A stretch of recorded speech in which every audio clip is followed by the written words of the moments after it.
welcome to another episode here, Alternative Facts. We got Chidi, Corey, CJ, and a special guest. We got Blake Jackson in the house. I guess we can't even say former Houston Roughnecks receiver because we don't know we don't know next season may happen, you know, so we're gonna just say pending and former. That worked. Houston Roughnecks receiver, man. So appreciate you coming on. You know, definitely like the big news broke with The Rock buying the XFL and the firm that he's part of. Everybody's like, dang, it's coming back. You know, like what's gonna happen with the players? You know, like what's gonna happen with the league? Is it gonna be 2021? Yeah. You know, like how did you receive it when that broke? Man, to be honest with you, the first person that hit me up, because it broke like early in the morning. Yeah. First person that hit me up was Raheem, who was a former Roughneck as well, receiver. And we've been training together in Houston. Yeah, he just hit me up. He was like, hey, the boys is back in town. So yeah, he just hit me up. And then the second person was my mom. My mom was like, she just sent me the link. She was like, she got a crush on The Rock. Bro, that's the crazy thing. Like, I don't know how I felt about it at first, because I grew up and I would watch wrestling and I liked The Rock. Yeah. But then I seen, like, she was like, oh, what's it called? My baby bought your league. And I was like, what? What? And I was like, you ain't gonna be able to come to games. You ain't gonna be able to come to games if you're there. So that's how I got the news. Okay. That's how I got it. So that's what made me have mixed emotions about it. Yeah. It was my mom's. But no, but for real though, like when I heard it, I was really excited about it. You know, just because of who he is. Like, that man is a true like entrepreneur. Yeah. I mean, you look at him and his career, bro. He's been in all aspects of when it comes to, you know, your entertainment, when it comes to sports, to acting, to wrestling, to just all types of things, man. So like he has a good background, and he wants to see guys succeed that, you know, that are in my predicament right now. Yeah. The undrafted free agents, guys that didn't get, you know, the look out of college that they could have got if they went to a bigger school, you know, coming from a D3, stuff like that. So he wants to see the little guy win. He wants to see the underdog, you know, prevail and succeed. So that's one thing for him that I feel like that he'll implement in this league and really make, you know, an objective to get guys opportunities. So. Yeah. So I mean, what do you think like they're gonna get on the horse and like make this happen for 2021? Yeah, that's everything I've been hearing. I've been talking to you know, some of our former coaches. Been talking to a couple people from the league that was in the office and all that kind of stuff. And then from what I've been seeing on social media from Danny Garcia, and she who's also one of the partners, she has been hyping it up 2021.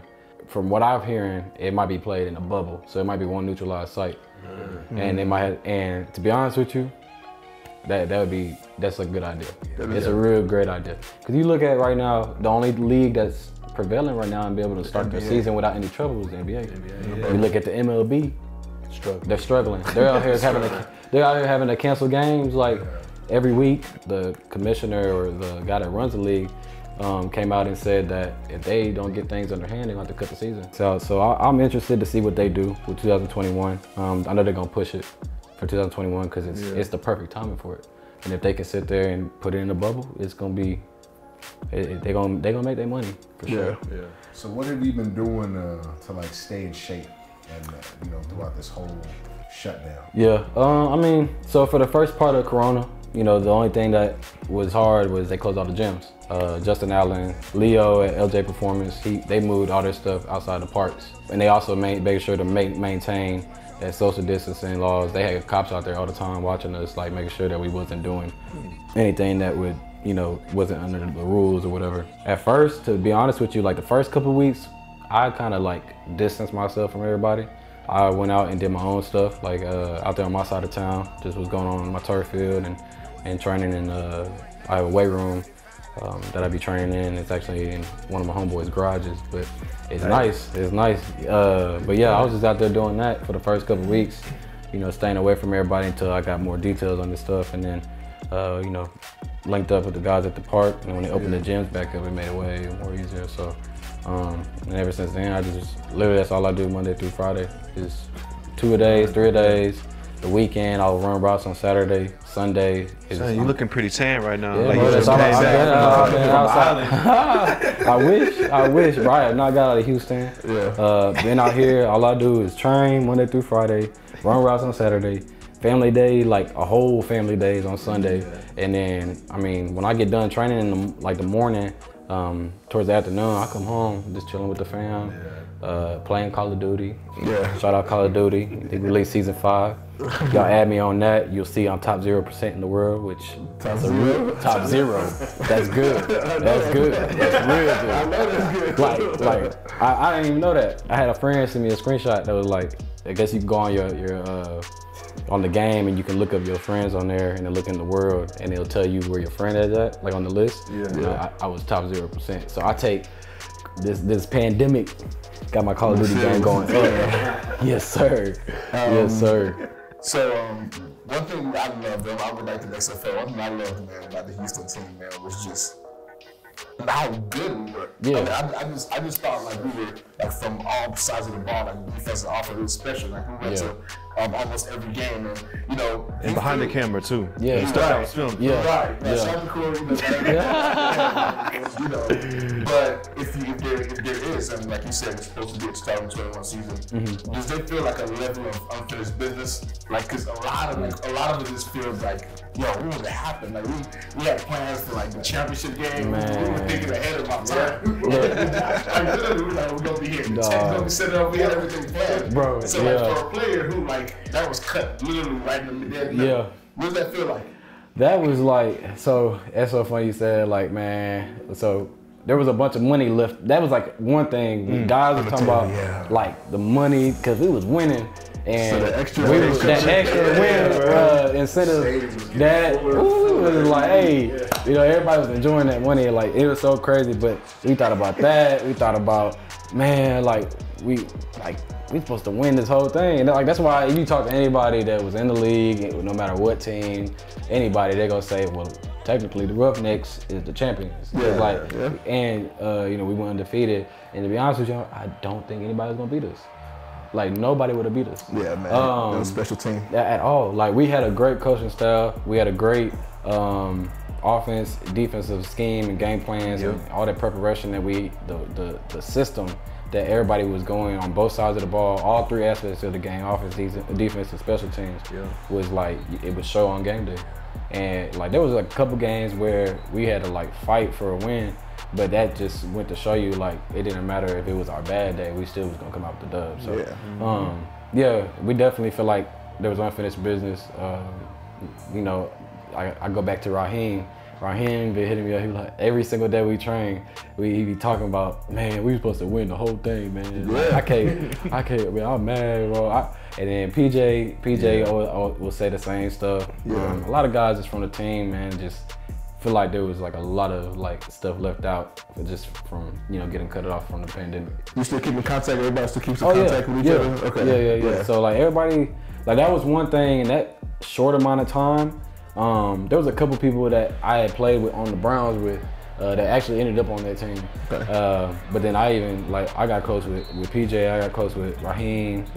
I ain't never met with Raheem. Raheem was from Houston. Same city, Same city, never met him until then. And then now we cool. And then, but no, there's a bunch of dudes on there, man, that really, like, that team camaraderie was real good. Because if I'm not mistaken, you know, out of college, you played for the Browns, right? Correct? Okay, so you were undrafted free agent? Yeah, so out of college, I went to this, a lot of people don't know this. So out of college, I went to the CFL first. Gotcha. For a preseason. Okay. And that was my first professional opportunity at receiver. I played quarterback all throughout high school, all throughout Little League, all throughout college, everything. Okay. Played quarterback, came out of that D3, and I didn't transition to receiver until like I, you know, got done with my senior year at UMHB. Yeah. And what really had helped is that I just had like my athletic ability, and all I had to learn was how to implement that in a different position. So I had the mindset of a quarterback. I had the terminology and all the ins and outs of the game of football on the offensive side, and I just had to implement that in a different way. And that was like the hardest thing learning. But once I learned like the fundamentals and how to work my craft like that, Yeah, it was. I was able to mold something out of that. So it's so crazy. I went to the same CFL team that The Rock went to. Oh man, Yeah. Interesting. Yeah. So he went to Calgary Stampeders. Yeah. I went with them. Went through training camp and preseason with them. Got cut because of an international rule. They have some rule up there. They can only keep a certain amount of American players. And it's like 14 players that can be American. All the rest got to be Canadian. It was crazy. Came back for it was like a month, 2 months, straight training. Didn't know what was gonna happen. Yeah. Got a call from the Browns to go do a private workout. It was just me and 2 other dudes. Went and did it. They didn't give me a call back. 3 days later, they called me. I was training at like 9 o'clock in the morning at LJ's. They called me and was just like, hey, we're gonna fly you up tomorrow, get ready for training camp. I didn't even get a lot of playing time because I was so behind. Yeah. I ain't know the playbook, I ain't know nothing. Yeah. I got a lot of playing time in the last preseason, 2 preseason games. And then I ended up scoring on my first attempt, like my first pass attempt. I ended up scoring like a 22-yard touchdown against the Lions. And then they ended up cutting me, then bringing me back like 2 weeks later. Yeah. And then I finished the year on active. Okay. And then went into training camp this past year, got hurt. I was having a great camp too. That was a crazy thing. It sucked for real. That was like probably one of the hardest times of like my whole football career. Yeah. I've been hurt before, like in high school, and my senior year I missed out my whole senior year. And I thought I was gonna I was like, man, I lost my scholarship, my full ride scholarship, because I was waiting for another school to come through that I really wanted to go to, but they never came through. So I ended up getting a whole different scholarship somewhere else. But yeah, man. But with training camp last year, before the Roughnecks, I was balling, and then got hurt, and it wasn't even like a bad injury. It was just the time frame of the injury, like the recovery time. Yeah. Like it took me 3 to 4 weeks to get back, and I got hurt right before the first preseason game, which is 4 weeks. Yeah. So they was just like, we're gonna have to split ways and all that kind of stuff. And we went through that, and then I got a call from Brandon Mueller, who was our GM, and he we got linked up, and that's how I ended up on the Roughnecks. Yeah. So we got all that. But yeah, man, a lot of people don't know that. Yeah, I didn't, man. A lot of people don't know that. I went from D3. Sure. It's crazy. That's why I tell a lot of people, because like a lot of people really don't know like that. They just think some people automatically assume, oh, you went to like a big school, like you went to a big D1 school. Yeah. I did out of high school. I went to a D1 AA, and then I left the D1 AA and transferred to D3. And I won a national championship at the D3 my senior year. We won a national championship at quarterback. I got all these accolades, All-American, all that kind of stuff at quarterback. And you go look at my highlight film right now from college, you'll be able to tell, okay, he's an athletic guy. You know, he's a true dual threat, like all that kind of stuff. But a lot of people don't know that. Like a lot of people don't know the journey and all that kind of stuff. And I tell young guys all the time that I see out, like if I'm training or something, don't let anybody tell you that you cannot achieve something. Like it doesn't matter. It doesn't matter. The only criticism you should ever take from anybody is yourself. It doesn't matter your family, your friends, somebody you don't even know, somebody that is a high respect in football. If they said something bad about you, don't worry about it. Yeah. All you can do is keep it moving, like for real. Cause it's like at the end of the day, you the one that has to wake up and look at yourself in the mirror and tell yourself you got to go handle business for that day. And that's in all aspects of life, not even just sports. That's just in everything. Yeah. You know, we're gonna definitely post that. Yeah. Giving the advice to the younger generation, because I mean, it's hard to stay focused, especially at a time like this. Yeah. Even, I mean, us, you know, 9 to 5 people, you know, whatever. It's hard to stay focused. Yeah. So during a time like this, so we appreciate you coming on. Follow my man Blake, and where at? Huncho Jack. On the ground. Yeah. You want that Call of Duty link? You gotta hit me up in the DMs, but besides that, y'all can catch me on that Warzone. I don't ever go to the Gulag, because I'm too good. We get dubs all day. We still want that ring, man. We still want that XFL ring. Yeah, it's coming for sure. So when they bring this thing back, it's unfinished business for sure. So it's gonna be a good thing going. Unfinished business 2021 happening with the Roughnecks. Chidi, Corey, Blake, CJ.